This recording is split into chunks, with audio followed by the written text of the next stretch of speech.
Its impeachment inquiry into President Biden, with Chairman James Comer issuing subpoenas to multiple members of the Biden family. Fox Digital reporter Brooke Singman is here live on set now. Brooke, good to see you. So who are these subpoenas for? Hi, Sandra. Thanks for having me. So this just breaking. We have subpoenas for Hunter Biden, James Biden, the president's brother, and Rob Walker, who is a business associate of Hunter and James.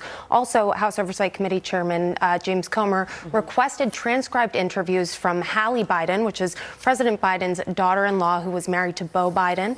Hunter Biden was romantically involved with her for a time. Sarah Biden, who is James Biden's wife, and also Melissa Cohen, who is Hunter's current wife, Elizabeth Secundi, who is Hallie Biden's sister, and former business associate Tony Bobulinski. So these are all coming right now, breaking today, and House Oversight Committee Chairman James Comer just issued these. Fair to say this is the most aggressive step yet? Absolutely. I mean, this is the first time we're having actual subpoenas for testimony for members of the Biden family, and James Comer said that these are just the first subpoenas that he's sending this week. We are expecting some more to come, but, you know, these come in the middle of this impeachment inquiry, so it is the first step to have Biden family members there answering questions. Why is all of this happening right now, Brooke? Well, James Comer, these are not the first subpoenas that James Comer has issued as part of his investigation. Actually, in September, he subpoenaed bank records belonging to Hunter and James Biden. That was, at that point, the most aggressive step that he had taken. But in the last few weeks, you know, the committee has been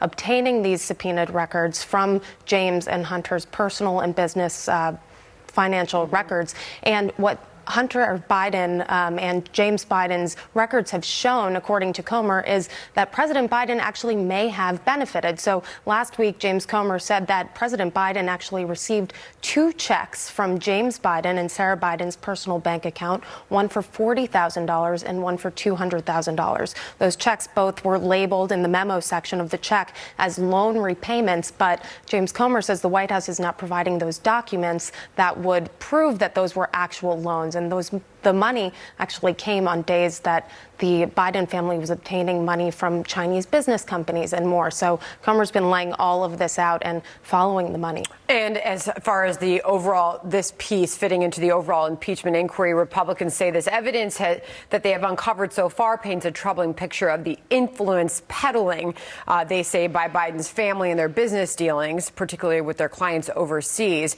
Quoting Comer directly, now the Oversight Committee is going to bring in members of the Biden family and their associates to question them on the record of evidence. The stakes obviously are exceedingly high, Brooke. Absolutely. That's true. And House Speaker Mike Johnson, newly minted House Speaker, came in and said that he told me during an interview last week or the week before that he believes that the president actually is engaged in a cover-up and continues to lie to the American people about whether he was involved in or had any knowledge of his son's business dealings. Also, last hour, Hunter Biden's lawyer sent a letter to House Speaker Johnson asking him to stop these investigations led by Comer and also by House Judiciary Committee Chairman Jim Jordan. Something tells me that's not going to happen. Exactly. They say they're